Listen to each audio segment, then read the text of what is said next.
તો નમસ્કાર વહાલા મિત્રો, આજે આપણે જોઈશું દ્વિચલ સુરેખ સમીકરણ યુગ્મના ઉકેલની આલેખનની રીત. અગાઉના વિડીયોમાં ચર્ચા કરી હતી, પરંતુ ફરીથી આપણે જોઈ લઈએ. તો એક પણ ઉકેલ ન હોય તો એ સુસંગત નથી તેમ કહેવાય છે. કોઈ પણ આપણે આલેખ જ્યારે દોરતા હોઈએ ત્યારે એક પણ ઉકેલ ન હોય તેવા સમીકરણ હોય તો એ સુસંગત નથી. ઉકેલ હોય તો એ સુસંગત છે.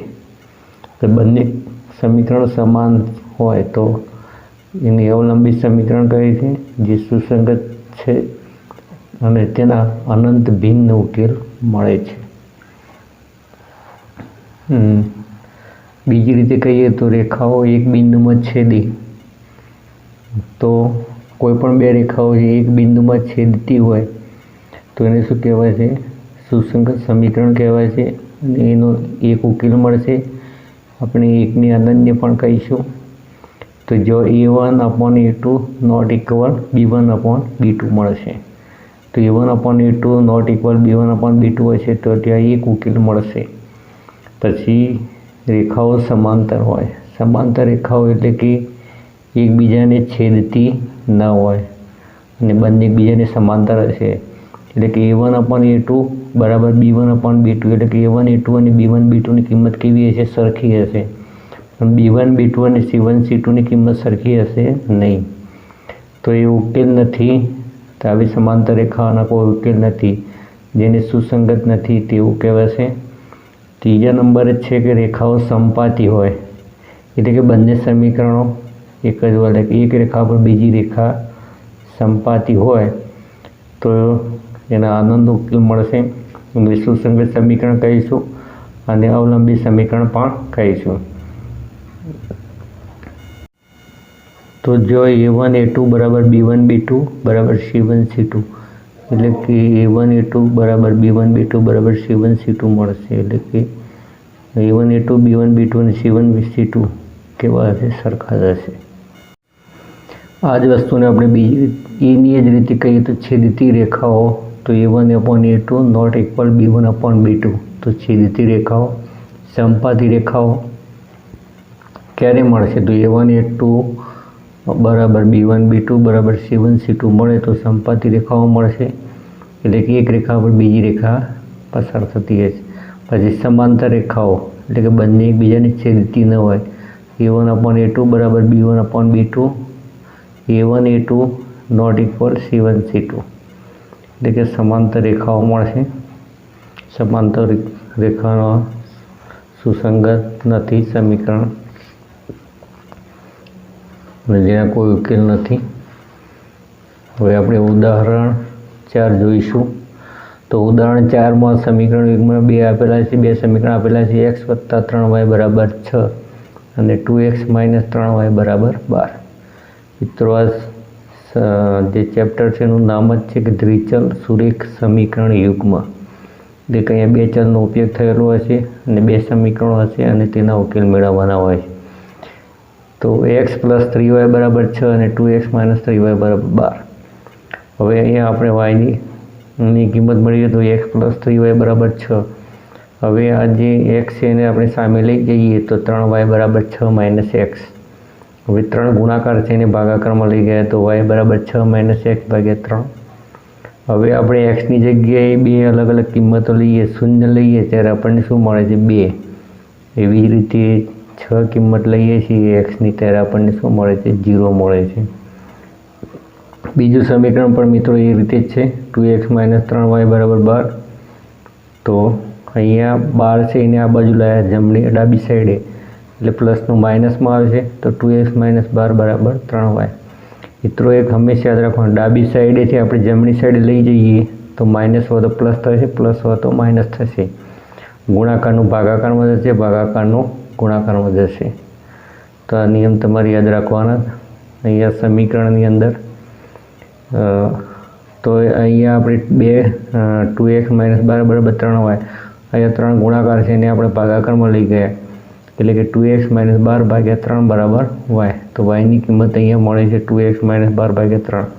હવે xની જગ્યાએ આપણે અહીંયા 0 લઈએ તો અહીંયા 0 થઈ જાય છે અને -12ને આપણે 3 ભાગીશું એટલે -4 મળશે. તેવી જ રીતે અહીંયા એક્સની કિંમત 3 લઈએ તો 2 તરી 6, 12માંથી 6 નીકળે છે એટલે 6 વધશે. પણ અહીંયા નિશાન કોની લાગશે? મોટી રકમની. એટલે કે 12માંથી 6 કાઢીશું એટલે 6 વધશે. મોટી રકમ કેવી છે? માઇનસ. તો અહીંયા જવાબ શું મળશે? માઇનસ. તો -6/3 એટલે કે 3 દુ 6 એટલે અહીંયા કિંમત શું મળે છે? -2. તો હવે આપણે તેને ગ્રાફ પોથીમાં જોઈએ.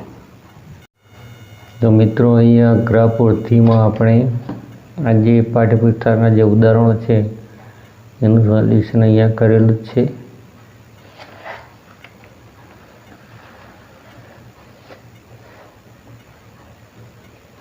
તો અહીંયા એક બિંદુ આગળ છેદે છે એટલે કે આપણને જે મળશે તે સમીકરણ કેવું મળશે? સુસંગત સમીકરણ મળશે અને ઉકેલ મળે છે 6 0. તો આપણે થોડુંક સમજી લઈએ.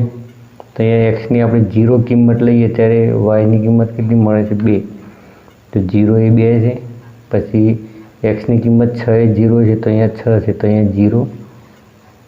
પછી એવી જ રીતે 2x - 3y = 2ના આલેખમાં એક્સની કિંમત આપણે 0 લઈએ તો અહીંયા -4 મળે છે અને 3 લઈએ ત્યારે શું મળે છે? 3 x અક્ષ ઉપર 3 તો y અક્ષ પર -2. તો અહીંયા બે રેખાઓ આપણે જ્યારે દોરીશું ત્યારે અહીંયા 6 0 આગળ બંને રેખાઓ એકબીજાને છેદે તો આ શું કહેવાશે? આલેખનો ઉકેલ કહેવાશે. તો મિત્રો અગાઉ તમને આલેખ સમજાવ્યા છે તે રીતે તમે જાતે પણ હવે સમજી શકશો. હવે મિત્રો આપણે ઉદાહરણ પહોંચીએ તો આલેખની નીચેના સમીકરણ યુગ્મની એક પણ ઉકેલ નથી, અનન્ય ઉકેલ છે અથવા અનંત ઉકેલ છે તે નક્કી કરો. હવે મિત્રો અહીંયા ફક્ત આપણે નક્કી કરવાનું છે કે કેટલા ઉકેલ મળે છે. તો અહીંયા પહેલું સમીકરણ છે 5x - 8y + 1 = 0 અને બીજું સમીકરણ છે 3x - 24/5y + 3/5 = 0. આવું જ્યારે મિત્રો સમીકરણ આવે ત્યારે વિદ્યાર્થીઓ શું થતા હોય છે? મૂંઝવણમાં મુકાતા હોય છે. તો આપણે આનો ઉકેલ મેળવીએ. તો મિત્રો 5x - 8y + 1 = 0. હવે -8y ને આપણે સામે લઈએ છીએ +8y થશે. 8 ગુણાકારમાંથી અહીંયા ભાગાકારમાં આવશે. વાયની કિંમત મળશે 5x + 1/8. હવે તેમાં આપણે એક્સની જગ્યાએ 3 લઈશું ત્યારે 2 મળે છે અને એક્સની જગ્યાએ જ્યારે આપણે -5 લીધા ત્યારે આપણને શું મળે છે? -3. જે તમે જોઈ શકો છો બિલકુલ સરળ છે. તેવી જ રીતે અહીંયા જે આ સમીકરણ હતું એને આપણે 5/3 વડે ગુણીએ એટલે અહીંયા 5નો શું થઈ જશે? લોપ થઈ જશે. એટલે કે 5ને આપણે નીકાળી શકીશું. તો દેખો 3x ને આપણે 5/3 વડે ગુણીએ એટલે 3x × 5/3 -24/5y ને આપણે લખીશું. પછી 5/3 વડે ગુણાકાર કરીશું વત્તા 3/5 તો × 5/3. એટલે કે છેદમાં જે રકમ છે એ આપણે ઉપર લખી છે, ઉપરની રકમ નીચે લખી ને એવી એક રકમ તૈયાર કરી અને દરેક સાથે શું કરવાની છે? ગુણવાની છે. એટલે કે સમીકરણને સરળ બનાવી શકીશું. તો અહીંયા 3 નીકળી જાય છે એટલે 5x વધશે. અહીંયા 5 નીકળી જાય છે અને અહીંયા 3 × 8 = 24 એટલે -8y વધશે. તેવી જ રીતે અહીંયા 3 નીકળી જાય છે, 5 નીકળી જાય છે એટલે કશું વધતું નથી. આપણે 1 લખીશું. અહીંયા 3 5 અને 3 શું થાય છે? ઉડી જાય એટલે કે 1 મળે છે. તો 5x - 8y + 1 = 0. તો બંને સમીકરણ કેવા છે? સમાન છે. અહીંયા પણ સમીકરણ એ જ હતું 5x - 8y + 1 = 0 અને આને જ્યારે આપણે 5/3 વડે ગુણ્યો અને એનો જવાબ મેળવ્યો ત્યારે આપણને સમીકરણ કેવું આવે છે? 5x - 8y + 1 = 0. એટલે કે બંને સમીકરણો સમાન છે. સમાન સમીકરણ હશે ત્યારે કેવી રેખાઓ મળશે? તો સમપાતી રેખાઓ મળશે. એટલે કે એક રેખા પર બીજી રેખા મળશે તો એના ઉકેલ કેવા હશે? અનંત ઉકેલ હશે. તો 5મા નંબરનું અહીંયા ઉદાહરણ મેં ગ્રાફ પોથીની અંદર પણ અમે ગણાવ્યું જ છે. તો મિત્રો તમારે પણ ગ્રાફ પોથી પૂરવાની થાય તો આ રીતે તમે પૂરી શકો છો. મેં સમજાવ્યું તે રીતે. હવે આપણે આનો ગ્રાફ મેળવીએ તો અહીંયા એક જ રેખા બીજી રેખા પર મળશે. એટલે કે અહીંયા આપણે એક્સની કિંમત છે -5 તો વાયની કિંમત કેટલી મળતી હતી? -3. અને જ્યારે એક્સની કિંમત આપણે 3 લીધી ત્યારે વાયની કિંમત કેટલી મળતી હતી? 2. તો 3 2 અને -5 અને -3. તો આ બે જે ટપકા કરી નાખવાના પહેલાં, પછી બે બિંદુમાંથી પસાર થતી એક રેખા દોરી દેવાની, બંને બાજુ બે રેખાઓનું નામ આપી દેવાના. તો એક અનંત બિંદુ ઉકેલો મળે છે, કેમ કે સંપાતી રેખાઓ છે. તો તમે ગ્રાફ જોઈ, તમારી ગ્રાફ પદ્ધતિમાં તમે દોરી શકો છો. હવે મિત્રો આપણે ઉદાહરણ 6 જોઈશું. તો ઉદાહરણ 6 છે ચંપા સેલમાં કેટલાક પેન્ટ અને સ્કર્ટ ખરીદવા ગઈ હતી. જ્યારે તેના મિત્રોએ પૂછ્યું કે તેણે દરેકની કેટલી સંખ્યાની ખરીદી કરી હતી, ત્યારે તેણે જવાબ આપ્યો, પેન્ટની સંખ્યાના 2 ગણામાંથી 2 ઓછી સંખ્યામાં સ્કર્ટ ખરીદ્યા. પણ પેન્ટની સંખ્યાના 4 ગણામાંથી 4 ઓછી સંખ્યામાં સ્કર્ટ ખરીદ્યા. ચંપાએ કેટલી સંખ્યામાં પેન્ટ અને કેટલી સંખ્યામાં સ્કર્ટ ખરીદ્યા છે તે શોધવા તેના મિત્રોને મદદ કરો. તો અહીંયા મિત્રો આપણે ગ્રાફની રીતે નક્કી કરવાનું છે કે કેટલા પેન્ટ ખરીદ્યા અને કેટલા સ્કર્ટ ખરીદ્યા છે. તો આપણે ધારો કે પેન્ટ માટે આપણે એક્સ ધારીએ અને સ્કર્ટ માટે વાય ધારી દઈએ. હવે જોઈએ કે પેન્ટની સંખ્યાના 2 ગણામાંથી, પેન્ટની સંખ્યાના 2 ગણા એટલે કે પેન્ટ માટે શું ધારેલું છે? પેન્ટની સંખ્યાના 2 ગણામાંથી 2 ઓછી સંખ્યામાં સ્કર્ટ ખરીદે છે. તો સ્કર્ટ કેટલા ખરીદે? સ્કર્ટ એટલે વાય ધારેલું છે. તો પેન્ટની સંખ્યાના 2 ગણા એટલે 2x થશે. પેન્ટ માટે આપણે x ધાર્યો છે અને 2 ગણા એટલે 2x થશે. એમાંથી 2 ઓછી સંખ્યા એટલે કે -2 કરીશું, એટલે કે આપણને સમીકરણ મળશે y = 2x - 2. તેવી રીતે પેન્ટની સંખ્યાના 4 ગણા એટલે કે xના 4 ગણા એટલે કે 4x થશે. અને 4 ઓછી સંખ્યામાં સ્કર્ટ ખરીદે એટલે કે 4 ઓછી સંખ્યા એટલે કે અહીંયા માઇનસ કરીને આપણે 4 લખીશું.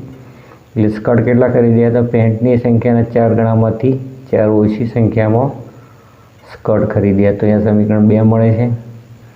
હવે આપણે બંને સમીકરણોને વાયની મૂલ્યમાં ફેરવાની જરૂર નથી.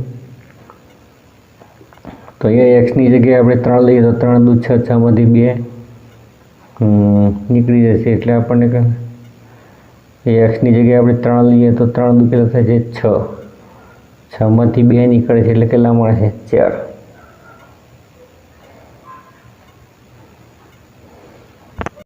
મિત્રો અહીંયા ભૂલ હતી, અહીંયા આપણે 2, તો x = 2 લઈએ તો 2, એક્સની જગ્યાએ 2 લઈએ તો 2 દુ 4, 4 માંથી 2 કાઢીએ એટલે 2 મળે છે. એટલે કે અહીંયા 2 કિંમત હશે. તો 2 દુ 4, 4 માંથી 2 કાઢે એટલે 2. તેવી રીતે એક્સની જગ્યાએ 0 લઈએ તો આ 0 થઈ જશે એટલે -2 વધશે. તેવી રીતે બીજા નંબરનું જે સમીકરણ હશે તેમાં એક્સની જગ્યાએ આપણે 0 લઈએ તો 0 ને 4 ગુણીશું એટલે 0 થઈ જશે, તો -4 મળશે. તેવી એક્સની જગ્યાએ આપણે 1 લઈએ, એક્સની જગ્યાએ શું લઈએ? 1, તો 4 × 4, 4 માંથી 4 જશે એટલે શું મળશે? 0 મળશે. તો હવે આપણે આની મદદથી ગ્રાફ દોરી શકીશું. તો મિત્રો ગ્રાફ પદ્ધતિમાં હવે આપણે આ રીતે થિયરી લખવાની હોય છે, પછી ગ્રાફ દોરવાનો હોય છે.